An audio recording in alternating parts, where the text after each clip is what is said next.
Uh, okay. I just want to also say hello to everyone. And this presentation this evening is called Discoveries in the 1931 Census. And our presenter, Dave Obee, is from Victoria, BC, where I'm sure it's lovely and not storming tonight. Dave is a well-known journalist and genealogist. He's written several books.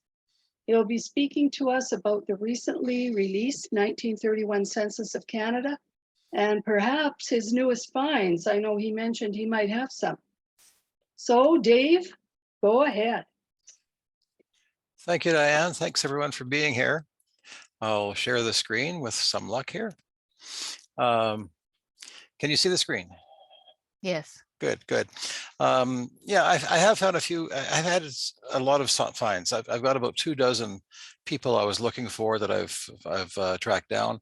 I still have questions, and in some cases, when you find people, when you answer one question, you have more questions. More questions come out of that. So it's a bit of a challenge, but it's also very, very thrilling to have my hands on this census. This one has been the one I've waited for more than any previous census, because there are just more things that can tell me about my family and my extended family. It also, as I get older, whatever, I'm seeing more people I know appearing in the census. Which is kind of interesting. Like some are still with us and some are not. But all of a sudden I'm seeing names, people I talked to about genealogy years ago, you name it. Because I've been doing genealogy now for 45 years. So it's so a lot of the people I talked to back in the day were born in the 1800s. So they appear in the census and so on. This first page, and anyone looking at this who's worked on census records before might wonder, because why is the name Obee listed there twice, and why is the address listed twice? It's an easy answer to that one. These are my grandparents and my aunts and uncles and my father, the last one shown here. And the reason they're listed twice is because as so often happens, I had to do some tricking, because the first two people are on the bottom of one page and the kids are all on the top of the next page. So I merged together the images to show you this. But that was one of the first things I was looking for. I knew where they would live. It was a matter of just getting that information for the sake of having it. There are other cases where I was desperate to find people, and I'll get into some of those. The census was released last Thursday. I've got information on Can Genealogy, which is a website that I created years ago. It has links to Canadian genealogical sources. There are the 3 links on the top of that page: the basic story of the census, the history of the census, a summary of the questions, and research tips. And that is where you should look for some of the things that I'm talking about tonight. That'll give you the links to things that I'm talking about tonight. And it's on the LAC website, Library and Archives Canada, and the census is also on Ancestry. It was released at noon Ottawa time last Thursday, which is 9 a.m. Victoria time. And LAC delivered all of the images to Ancestry at basically 12:01 p.m. last Thursday. So Ancestry has had it for the same amount of time that all of us have had. And that said, I'm sworn to secrecy on some stuff with Ancestry, but basically an index is coming. It'll be a preliminary index. It'll be basically names, ages only. They won't be dealing with everything. And in terms of when it'll be released, I know the target. Let me just say we're looking at days, not weeks. It's coming very, very soon. So you might wonder why I spent the time going through the census. Like, I knew it would be quick. Why did I spend the time going through the census to try to find people before that? That's because I was incredibly curious. I wanted to know. I wanted to see what I could find, how quickly I could find it. And part of this is I'm still looking for people in previous censuses. A census index is not the be all and end all that some people think it is. So, be very careful. Don't assume that what you're seeing in a census index is the same as a census. because there'll be many things that will be missed for one reason or another, and I'll get into some of that as well. A cleaned up version of the index will be available probably in a couple of months. Ancestry is doing a lot of the indexing, the preliminary indexing, and people at Family Search are going through it and double checking all the information, and cleaning it up and making sure it's all good. A lot of what Ancestry has done has been using handwriting technology, that kind of thing. But it's absolutely amazing what they've done. Now, beyond that, I find that the Ancestry site is much easier to use when going through the census pages than the LAC site. You can get stuff more quickly. You can move from page to page more quickly, and you're seeing all the pages at full size on your screen, not smaller that you then have to expand as you do on the LAC site. So just a bit of background. I wrote the book Counting Canada several years ago. It's a guide to the Canadian census, including some information on this one. And I also did the book Destination Canada, which is still the best guide for immigration information. But the census, 1931 census. What were the changes that were happening in the country? What was it looking like? You can see there was a good increase in the number of people here, 18% more people in Canada in 1931 versus 1921, 21% more in Saskatchewan. And Saskatchewan was well on its way. It was by far the most populous of the Western provinces. By the 1940s, other provinces were starting to take over. Saskatchewan's population peaked there for quite some time, or stabilized to a certain extent. But you can see that in some areas like Nova Scotia and Prince Edward Island, the population actually dropped from one census to another. There was a pronounced shift to the west. This is a chart from the printed reports on the census. Population shifted to the west and into cities, going from a predominantly rural population to an urban population. In terms of finding people in the census, I looked for a couple of people, specifically people in Saskatchewan, simply because I wanted to try my luck, try my skill, whatever you'd want to call it, at finding people in different areas.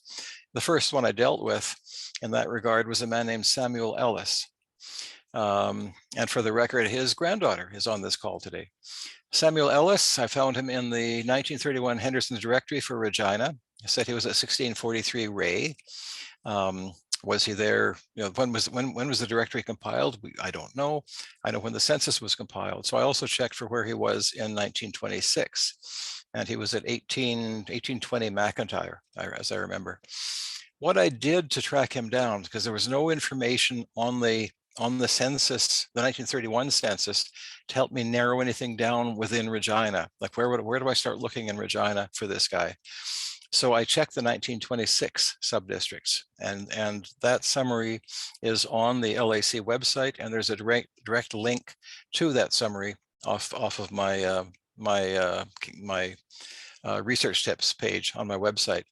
So I looked for the 1926 subdistricts, and I narrowed it down fairly well, where I figured, if they're using the same subdistricts, he's probably going to be in this one. And I went to that one in the 1931 census, and he was on the 5th page. It was as easy as that to get that. And that's in strategies in cities is different than in rural areas. Cities are often easier because you have directories that you can get a hint of where they were. I've got other people I'm looking for. I've got 2 people I haven't found yet at all. One was working on a ranch in the Wainwright area of Alberta. Well, that doesn't narrow it down. I've checked a lot of pages there already. Another one was the family was living in Saskatchewan. That's all I've got. So in that case, I'm going to hope that the index takes me there. Another one looking in rural areas, and by rural I would include small towns, villages, etc. as well. Here is someone else. Name is Duncan Andrews. He was living in Biggar in 1931 and in Winnipeg in 2023. He's one of these people who you can actually find. They appear in the 1931 census, and they are alive today to see their names in the 1931 census, which is might actually as more and more people reach 100 years of age, that kind of thing, you might find that the government wants to change things for privacy reasons. In 92 years, the assumption was that most people in the census would no longer be here by that point, but people are living longer and longer. So maybe we'll have a further restriction coming on census access at some point. Like in BC, the birth records, the birth index is only goes up. They changed it a few years ago from 100 years later to 120 years later. So there's a big gap where we had to wait from going from the 1903 to 1904 records. 1903 was made available in 2003. 1904 will be made available next year. A pause of 20 years as they change the rule to 120 years. I worry that the same thing will happen with the census, because there are other people who appear in the census and can see it for themselves, such as this man. His father was the postmaster in Luseland. To find Jimmy Pattison, all I did, I looked up Luseland, because everyone knows that's where he's from. Fairly small community, and he was the third family. He was part of the third family down. So the first page I looked at, I've got a friend whose family has had a farm just outside of Luseland, back into the 20s. I haven't found that one yet, so I'll just wait for the census on that one. But you can find these people. Jimmy Pattison, of course, is one of the richest Canadians by far, and made an incredible name for himself in Vancouver, starting with car dealerships and then expanding to you name it. He was basically the person in charge of Expo 86, and is a billionaire from all the stuff that he's done, all of the astute investing. And the reason I mention that is because the 1931 census is, I think, absolutely profound in terms of the information that's in it, what I've seen so far. And again, I looked at it on last Thursday. I was busy with work all day Friday. I looked at it again on Saturday. So I'm dealing with a very, very small number of days here to get to get this information together. I'm still doing some digging in it, but the basic thing I'm seeing right away is the impact of the Depression. And that had an impact even on the way that the census was compiled, because they had, in 1931, they had plenty of enumerators to go out and gather the information. There was a lot of references to that kind of thing in the printed reports that were done on the census. Prevailing unemployment rendered the task of obtaining suitable enumerators much easier. People were there, they needed jobs, they needed to get work of some sort. So there was a steady stream of people willing to become enumerators. There were more questions about unemployment. You had to specify what kind of unemployment you had. Was it no job or illness or accident, that kind of thing, and several different explanations of how to deal with this in the printed census reports. The numbers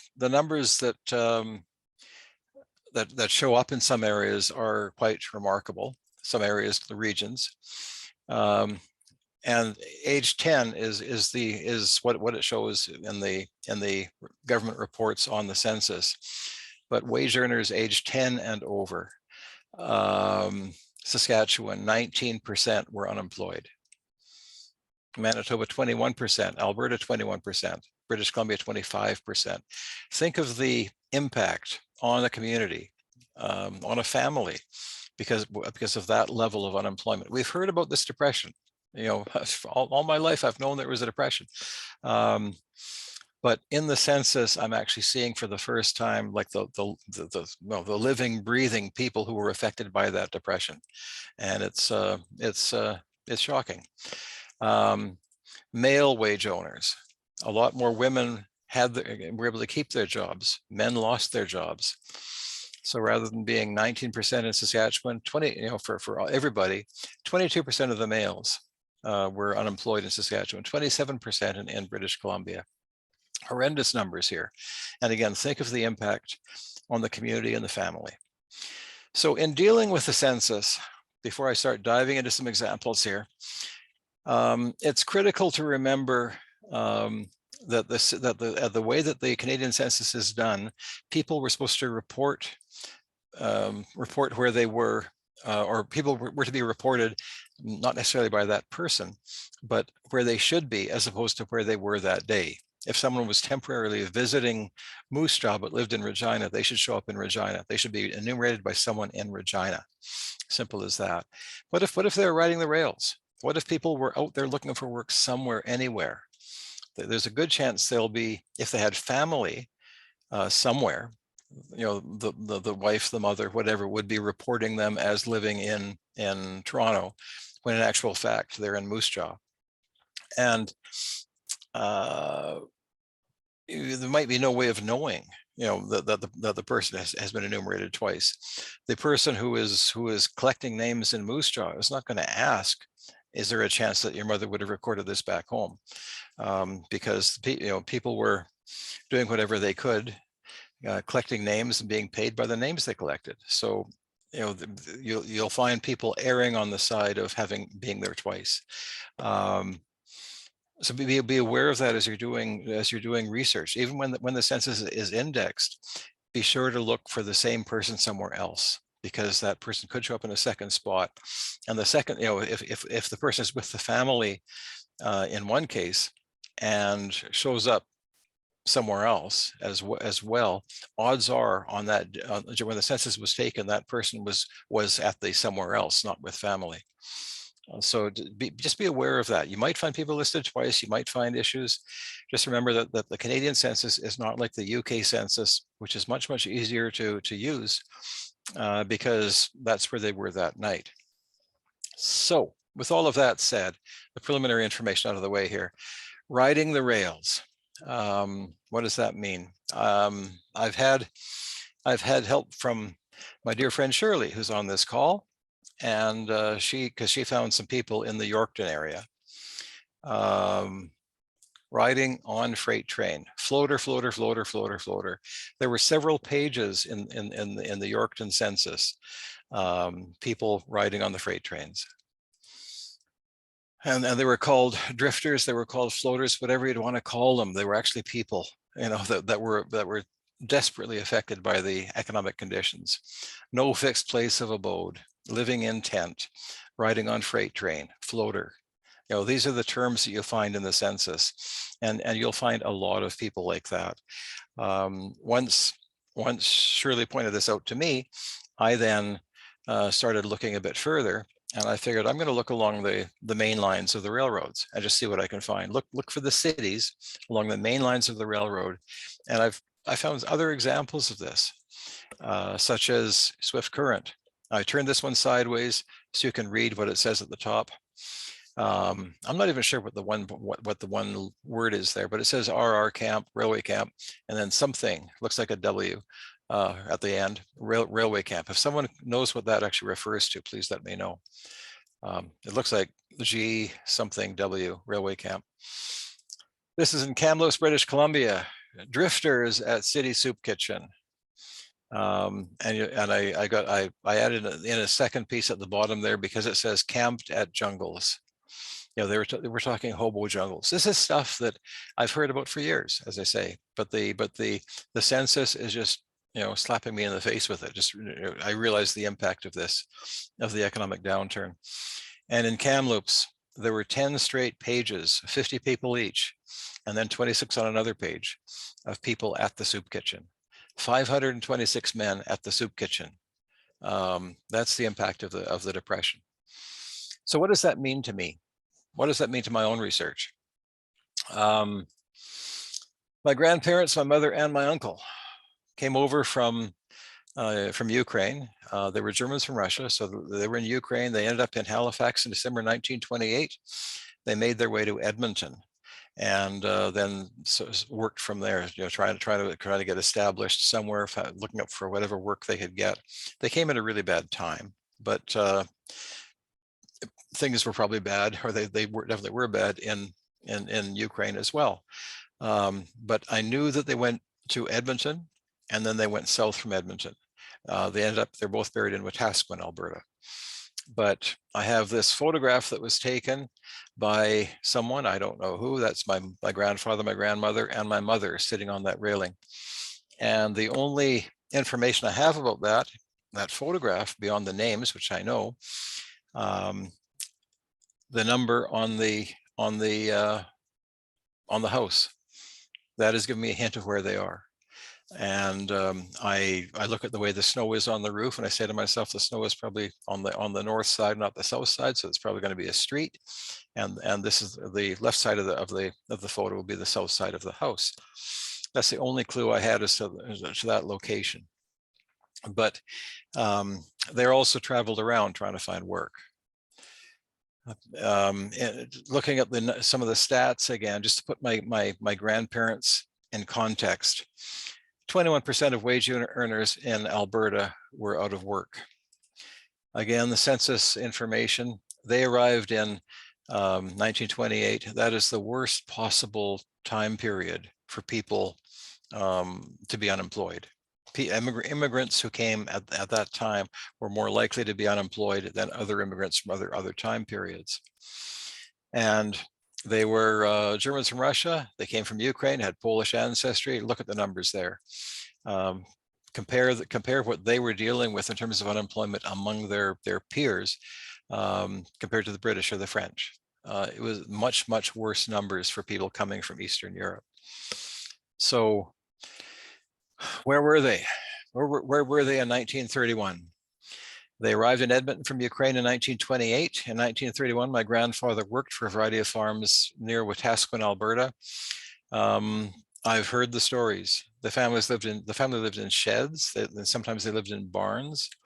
In one case where they were working, they had to go to the bathroom in the barn, the same spot the cows were going to the bathroom, for want of less delicate terms. Many years ago, about 40 years ago, one of my aunts talked to my grandmother and asked for all the information she could get. And my grandmother gave her a list of names of farmers. Those who have seen me talk about preparing for the census will know this already.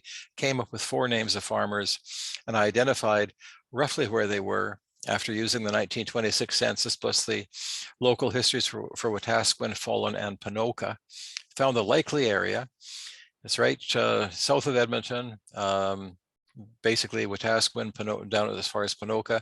Somewhere in that area was where the family legend had it that they were. Using the local histories, the Ponoka one mattered the most. I identified all of the farms as being in that part of Ponoka County, south of Edmonton. So with that in mind, I put little happy faces where those farms were for the different people of the surnames I was after, such as Falk and Walcheski and stuff like that. There were 4 families that my grandparents worked for, so they would have to be there. The information that I had was that they would be living on a farm somewhere there. Now, the census, of course, it's not based on where a person was that particular day, but where they should be. But if they're vagabond, if they're roaming, where should they be? In any event, that was in the Wetaskiwin district, sub-district 22. That was the first thing I went at on Thursday night last week when I could get into the census. And how did I do? They weren't there. So what do I do at that point? Where do I look at that point? One of the first problems I have is that my grandparents never became Canadian citizens. They didn't trust the government. Something about being in the Soviet Union made them not trust the government. And they also didn't trust banks. So when my grandmother died, it took us several days to go through everything in that house to find where she'd stashed money, because she had hidden it, inside of a coat. He'd open up the seam and put some money in there, and then just remember what coat has the money in it. Under the carpet, taped to the inside of the back of the television set. That's the kind of stuff that we're dealing with. A total lack of trust in the government and banks and anything else you want to name it.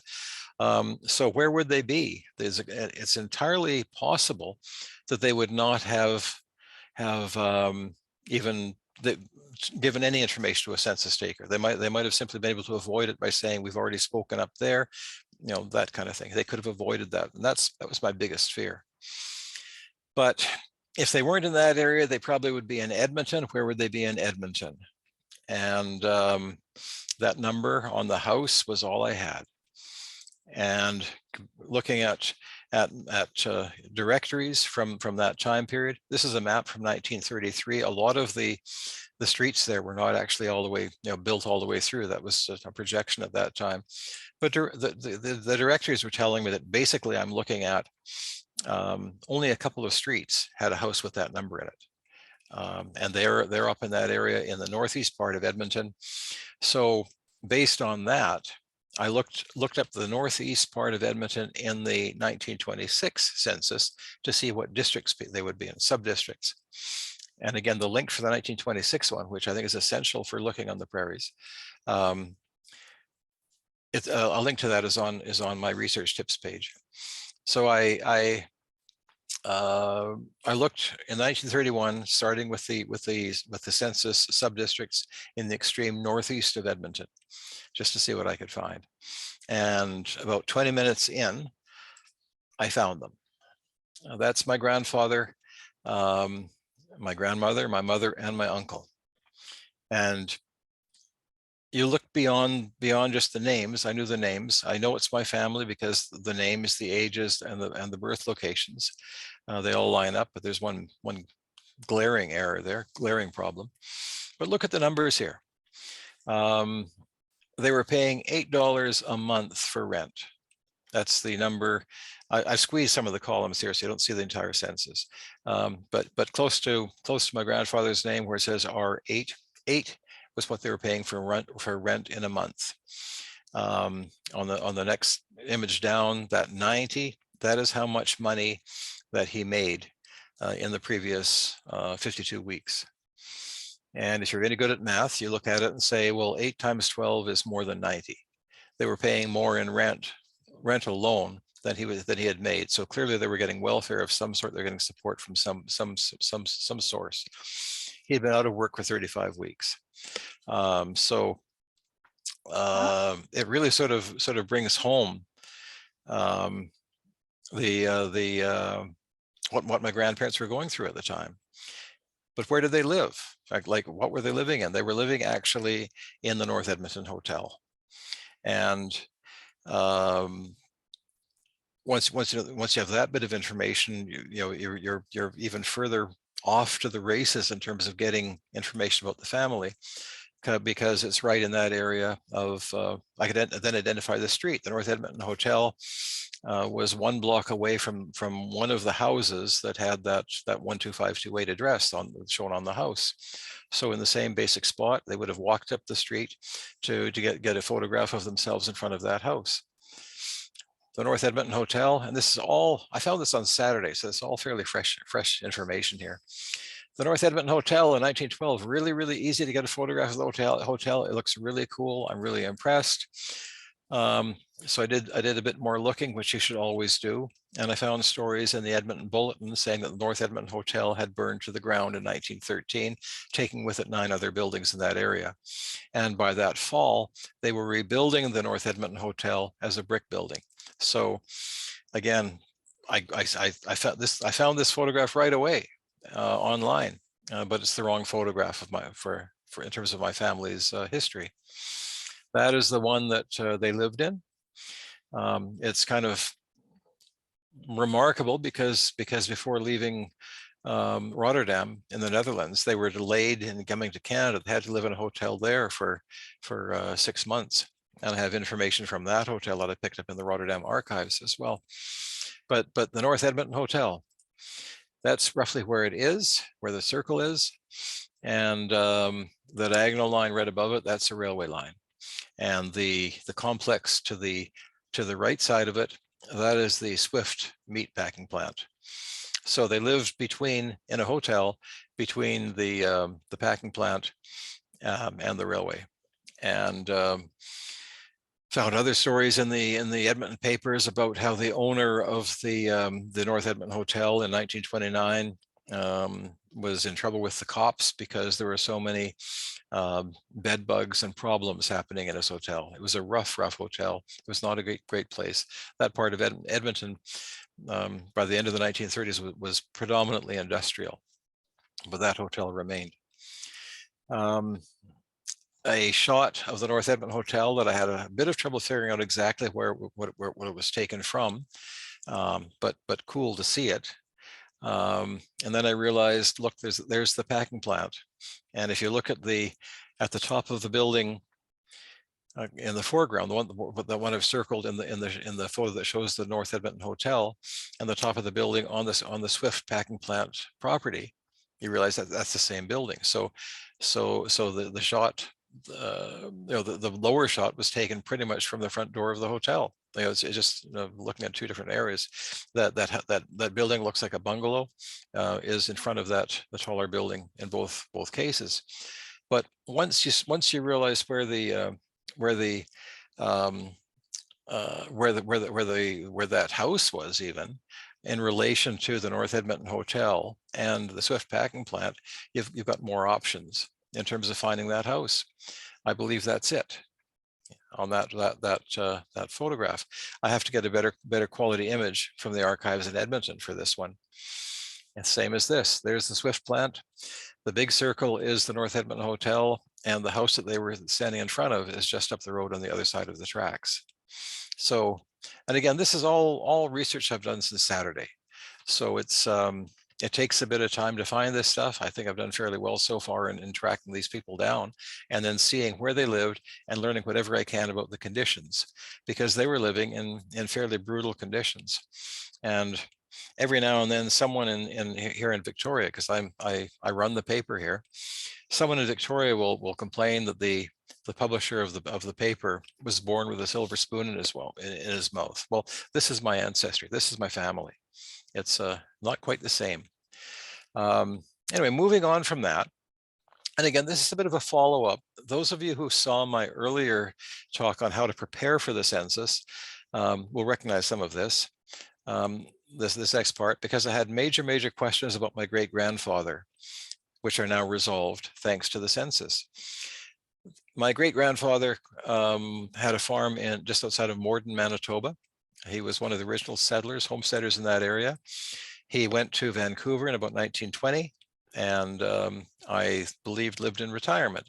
But I noticed that the directory said that he was a longshoreman, which makes zero sense, because why would you be a longshoreman at 70 years old? So the directory has to be wrong. I did more digging back in the day, trying to see if there's any chance it's correct. Certainly found him in the 1921 census in Vancouver South. There's William and his second wife, Hannah. His first wife, who's my great-grandmother, died in 1898. Under the category of employment, it says income. And then looking on occupational codes in the 1921 census, which again is on the BAC or the Library and Archives Canada website, income, basically he was living off investments. And beyond that was, did he have to work at the age of 70? I don't think so. Look at when he died. This is the property he had. He had his house plus another property in Vancouver, and he had half a section of land plus in Manitoba that he still owned. His house was you find it on an old map, and it was the extreme north end of South Vancouver. South Vancouver and Vancouver merged in 1929. His farm, which again he still owned in Manitoba, and interesting to see the land description here. This was from 1942, which means that 58 years earlier, he had that property in his possession for 58 years at that point. This is his the land grant that he got after homesteading that land. So I love the way that brings things together, like the 58 years of Manitoba history there. Anyway, so the 1931 census, I start looking in Vancouver South. Vancouver and Vancouver South are now South Vancouver are now merged, so I can't rely too much on the old sub-district divisions, things will have changed. So I go into Vancouver, and I decide Vancouver South is probably going to be the name of the subdistrict where he is.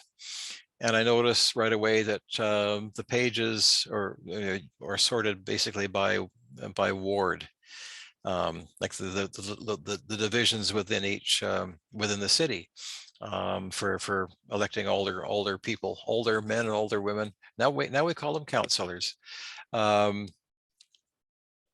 So that's a clue. What do I do at that point? I then go to the Vancouver Archives, City of Vancouver Archives, to find a ward map, which was easy enough to do. This is from 1928. That red circle shows where his house would have been. So I figure he's going to be in Ward 8.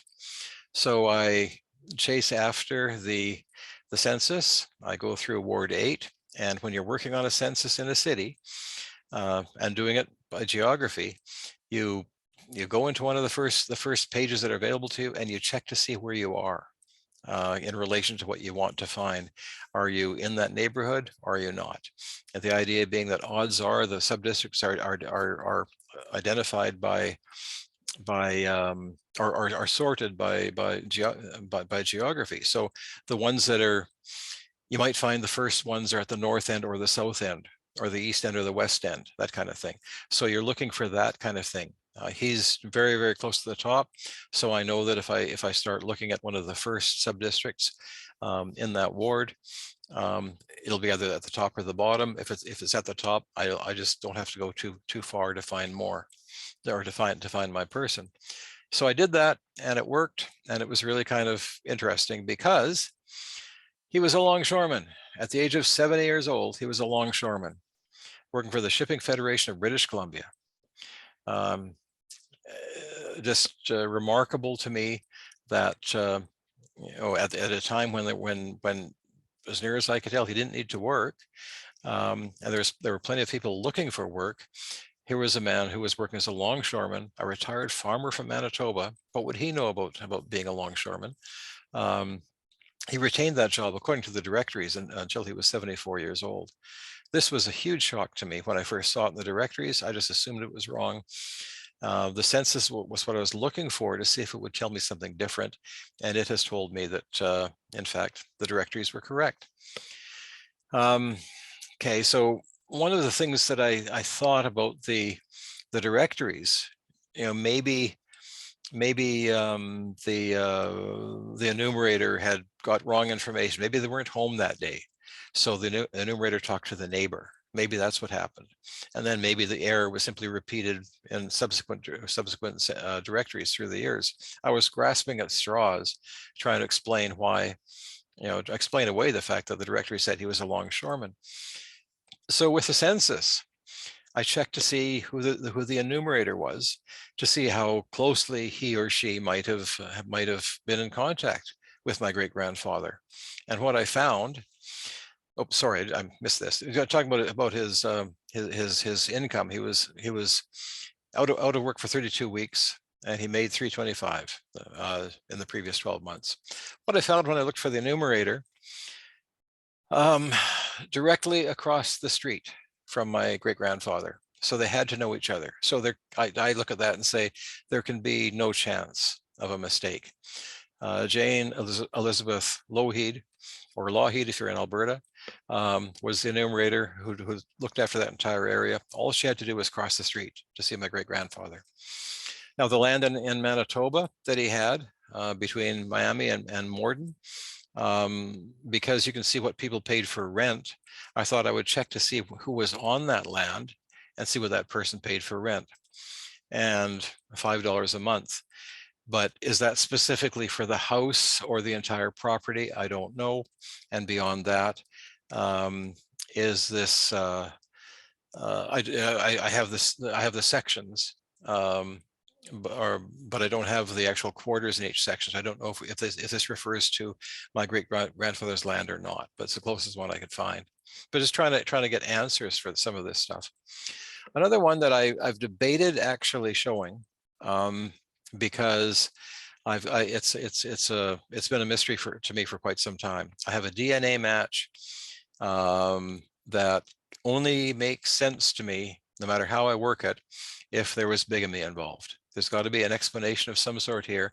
It appears that it's bigamy. So I've decided I will show the names just to be on the safe side, or the unsafe side. The Fraser family, very, very small town.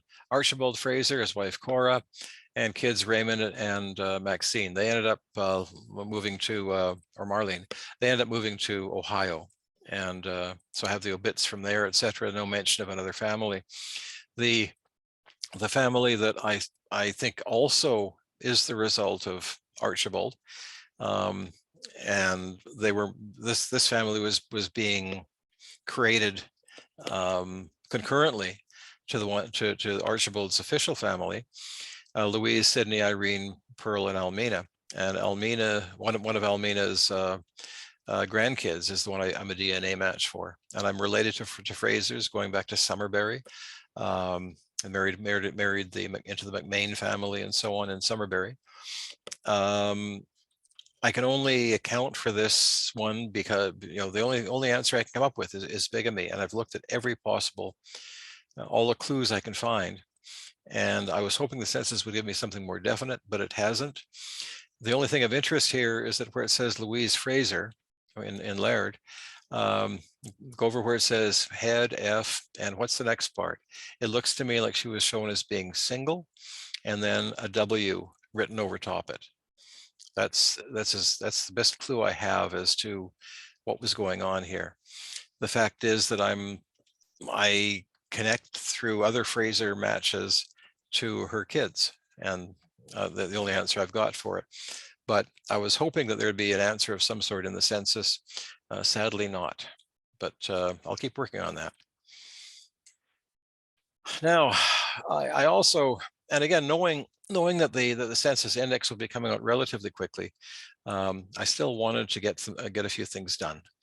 I decided I would go chasing after my Obee relatives in Toronto.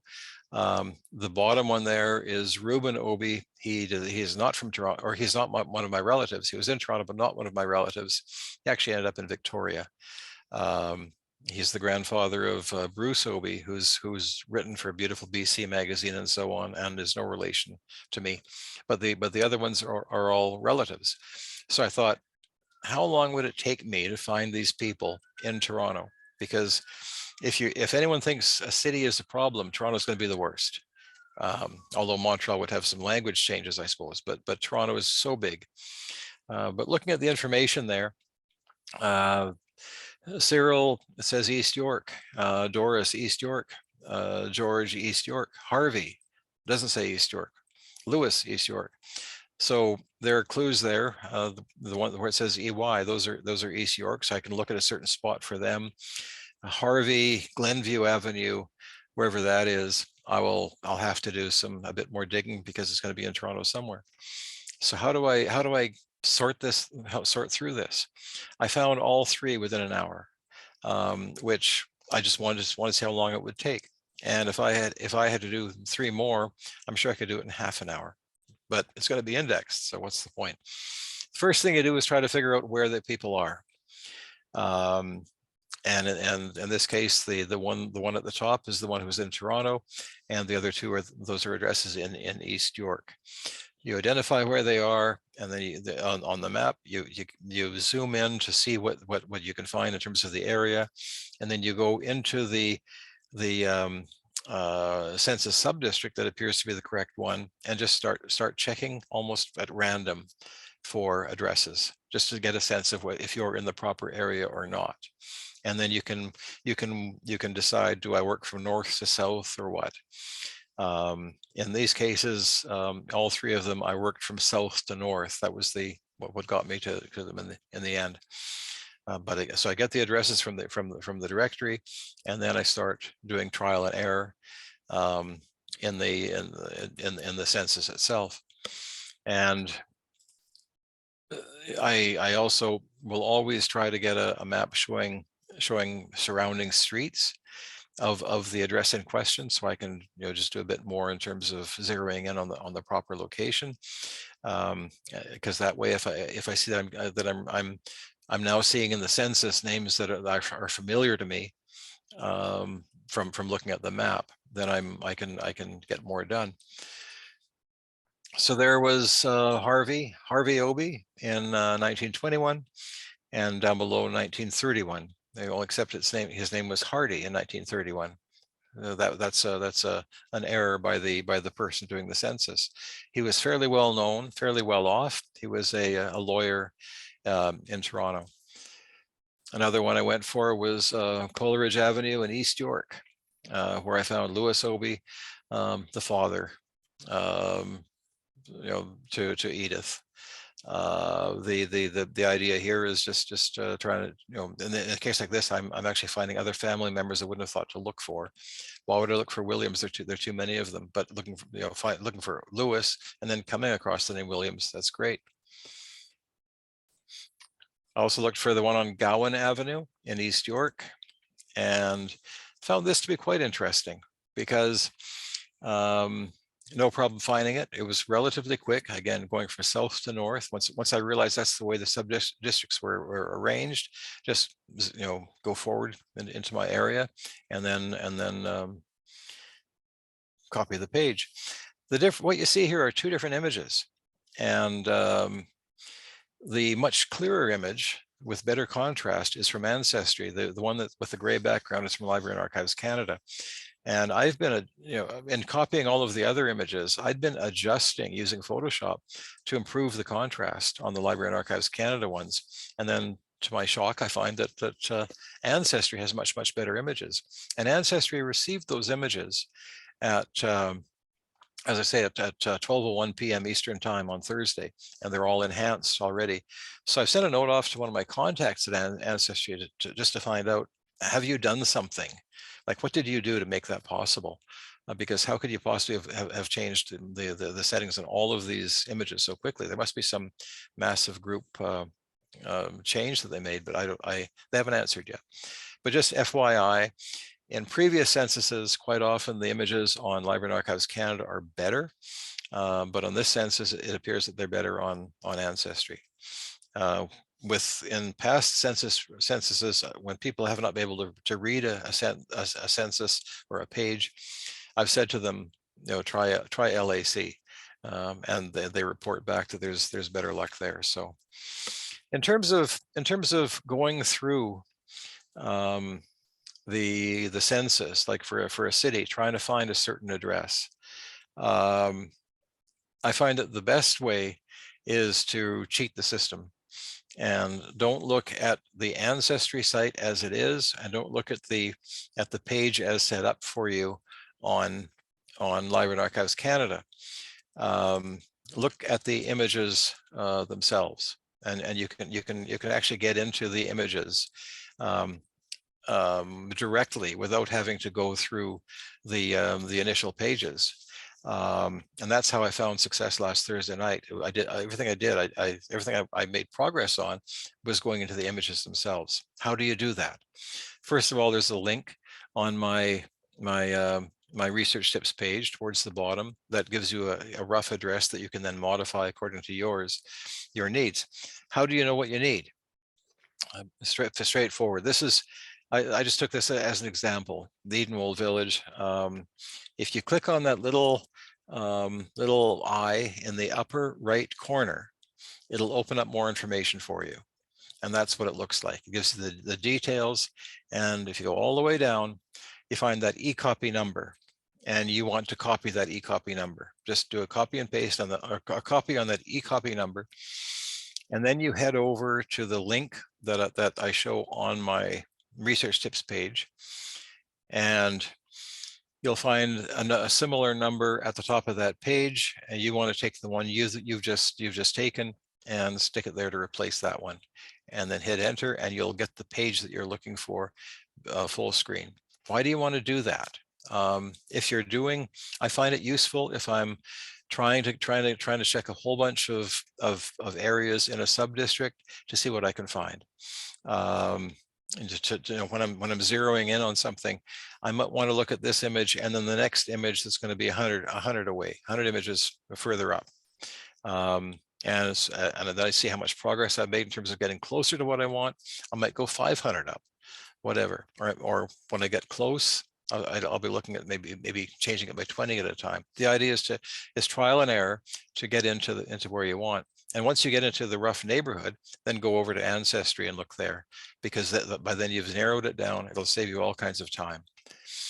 But as I say, this is for when you can't find people in the indexes and you have to be looking the old way. That's when you use this kind of trick.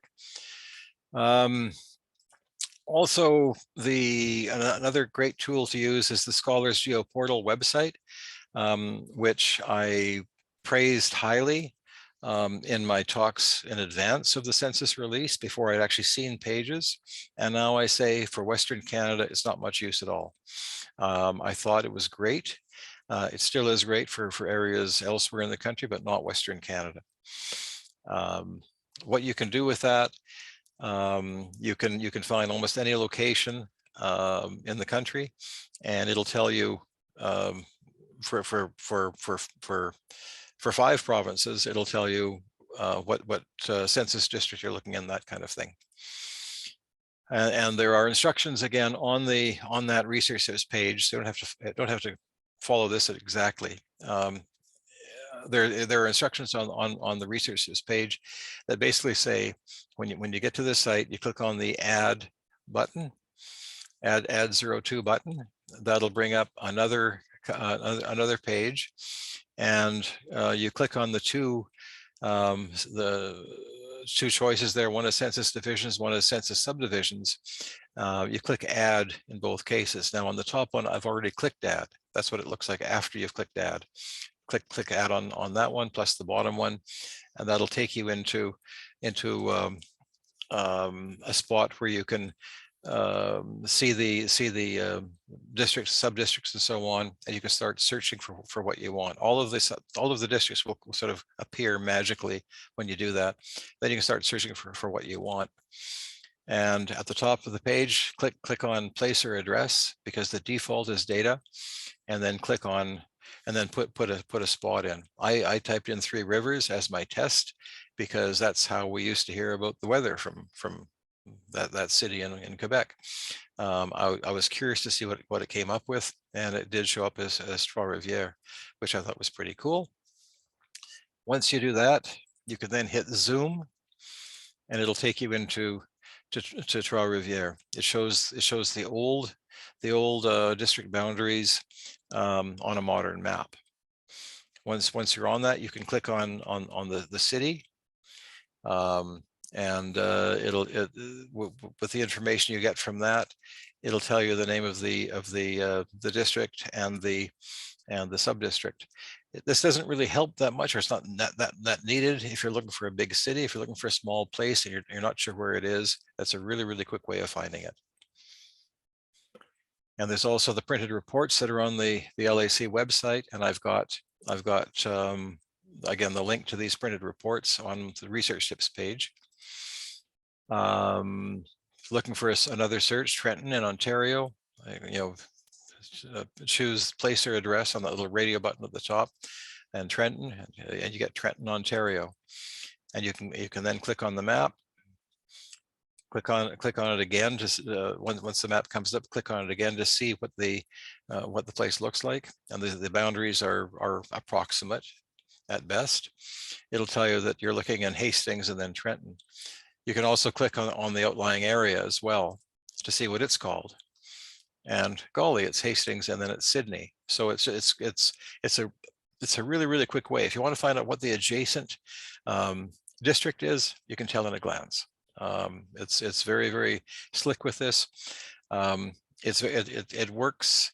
It's nice on the prairies, but it doesn't relate to the districts that are shown in the census. I thought it would, but it does not do that for the prairies or for BC. So anyway, I put less emphasis on that now. And one of the final points here, just a reminder what the census is. The census is, for the most part, oral history and hearsay.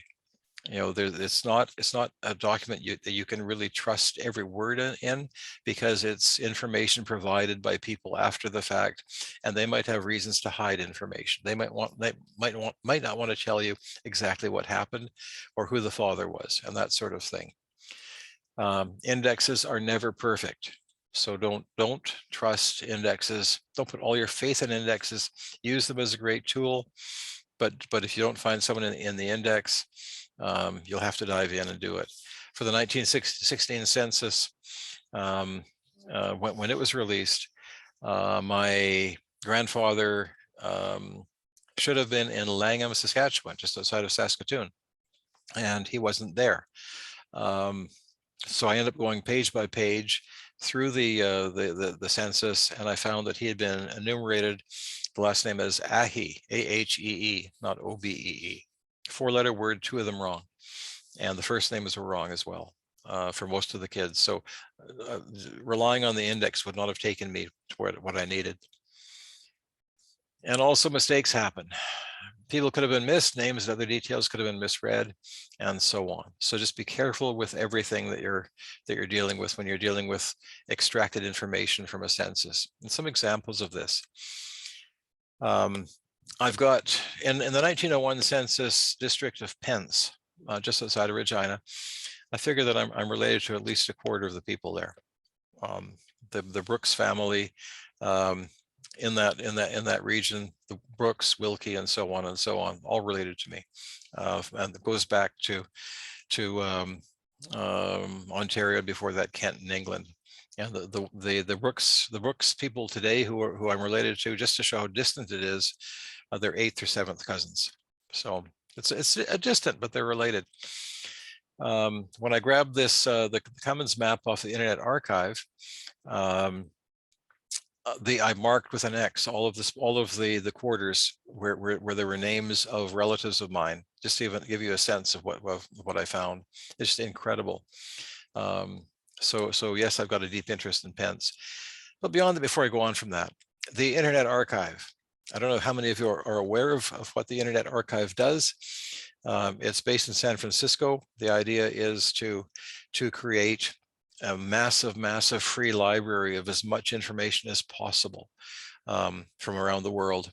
And the person behind it is a man named Brewster Kahle. It was his idea, and he's pretty much put the money out to make it happen. He made, as he says, he won the lottery in the .com boom. He had a company called Alexa that he sold to Amazon, and it was a web traffic company. He could people could use it to see how much traffic a certain site was getting, and he's devoted his time since then to making everything available for free. Everything he can is for free on the internet, on his site and a related site called the Wayback Machine. I mention all of this because he was in Victoria last week. I've spent time with him before.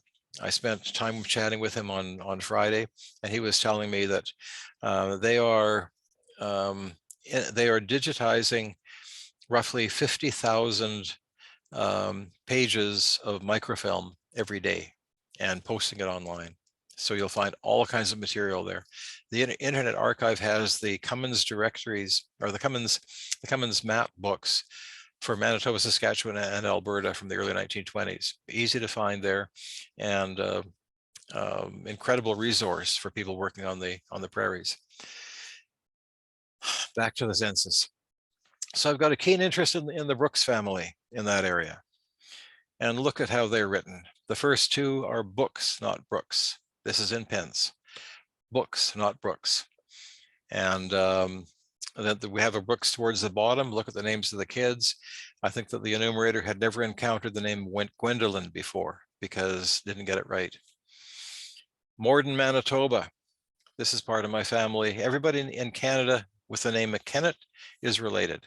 The DNA is pointing us to the fact that all the ones in the States are related to us as well. My great grandmother was a McKennett.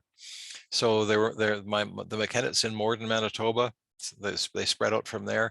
Fairly straightforward. I look at that and I can read it. not a problem. The top one is 1926, the bottom one was 1931. I can read it, I know what it says. What did the transcriber do in indexing the 1926 census for that one? John McKenmill, and then a good Irish word. Bayward is right, J. Howard is right. Isabel becomes Jolie. So what is that about? You know, like it's just, to me, it's so obvious, but whoever did this did not do it the same way. So I look at McKennitt 1931, and they still don't have McKennitt spelled correctly. It's E-N-N-I, not I-N-N-E. So we'll see what happens with that. But while I was looking in the Morden area, looking at the names in the Morden area, I thought, see what else there is. I found this gem. How do you index that? I believe that might be a second reference to Marguerite McKennitt, who was a nurse, because this is all nurses in a hospital. It might say McKennitt, I don't know. Went down a bit, and it looks like Hazeman. That's the woman who married Bayward McKennitt, and it's Horseman. She died at 100 years old in Qualicum Beach a few years ago. Back to Edmonton East. These are my grandparents, my mother, and my uncle. And which of these names is correct? Well, some of them are actually the way they are on the passenger list, and all of these names would have been transliterated from Cyrillic that they used in the Soviet Union to English names, Roman names. So which one is correct? None of them. The last name, first name, all the first names. My mother was never known as Lillian. She was Delilah or she was Lil. And I have no idea what Zuhans means because his name was Helmut. I contacted one of my friends who is very, very good at Ukrainian and Russian and said, is there the slightest chance that Zuhans is actually, was actually spelled using Cyrillic lettering? By handwritten Cyrillic. I looked at it, I didn't think so, but I wanted to ask him just to be on the safe side. And he said, no, that is not in Cyrillic. We don't know what it is. And he's a guy who speaks Russian and Ukrainian and English. So he said, no, I don't know, can't recognize that. But somewhere along the way, they decided that what we all know as Helmut was actually Zuhans. Okay, this is part of a family. What if Helmut was enumerated on his own somewhere? I would see Zuhans Weiss, and I would reject that as being part of my family. I would say he's not there. I would think it was not relevant to me. So be careful all the time when you're dealing with any sort of transcription or index. Be skeptical. It's the same as the GPS in your car. It's giving you information. It's giving you advice on which way to go. But that's only advice. It's not gospel. You know, just be careful out there. And finally, a few things of interest in the printed reports on the census. Some of the things that people had to do to get the census done, quite remarkable. Like you think it'd be tough for people going into the homeless camps that were all over by the railway tracks across the country. What about the people who were having to travel to the extreme northern parts of the country? In some cases, the censuses were taken months in advance of June 1931 because they had so much ground to cover. They had to do it well in advance. That could mean that someone who appears in the census was actually dead by the time that the census was taken. Be careful about that. And finally, some of the cool things they were asking about radios in the census. Did you have a radio? And there would be reason to not tell the truth because you had to have a radio license from 1922 until 1952. In order to have a receiver, you had to actually have a license that was allegedly paying for the CBC, that kind of thing. And until as I said, the 1950s. So there'd be reason to lie. Whether people did, I don't know. But the percentage of people with radios, by far the greatest number was in Ontario. 44% of the households had radios. PEI 16%, Saskatchewan 27%. And with that, I hope that helped in some way. The index is coming very soon. It'll be a preliminary index. It will not be fully comprehensive. It'll not be entirely accurate, because they're going to be, the idea is to get the information out and then sort of catch up on the fly, which I think is the best way to do it, because it gets information into our hands sooner. So it is coming soon, and it'll be on Family Search as well. And then the fully corrected database will go back to LAC, and it'll be posted there as well. And for the short term, there's free access on all of these sites to the census. With that, there we go again. There's the start. Thank you very much for your patience. I'm amazed at the number of people who are here. I think it's quite impressive to see this number. I'm happy to see that. So thanks to Diane and Holly and so on for arranging this and getting all these people involved. Great. So Dave, I think you're prepared to take a few questions if you have some. Yep. Folks, so if you have questions, please put them in the chat.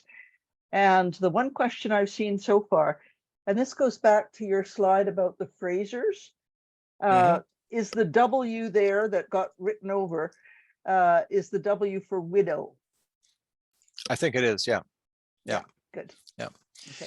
And the thing is, looking at it, which one which was the overwritten one? I assume it's a W, but you can't tell. Yeah. So, but I think they decided she can't be called single. She's got to be a widow.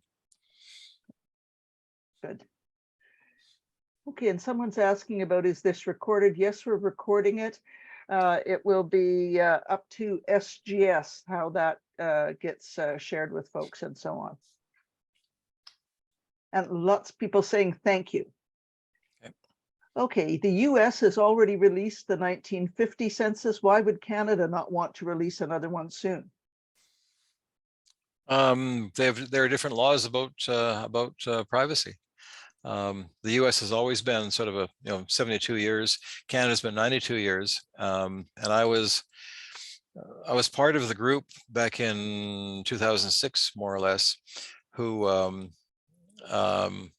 archive.org is the other. I just saw another question there. Archive.org. I was part of the group back in about 2006 who sued the federal government, to release the census, because they had said that the 1901 was the last one we'd ever see. And the day that we were supposed to go to court in Ottawa is the day that they released the 1906 census and basically made it freely available.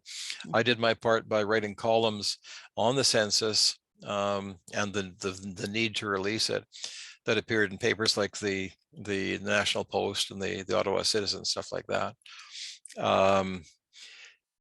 I think we're blessed to see it at 92 years, and my greatest fear is that it's going to get worse than that. They're going to say that, hey, because people are living longer, we have to extend that. I'd love to see it after 72 years.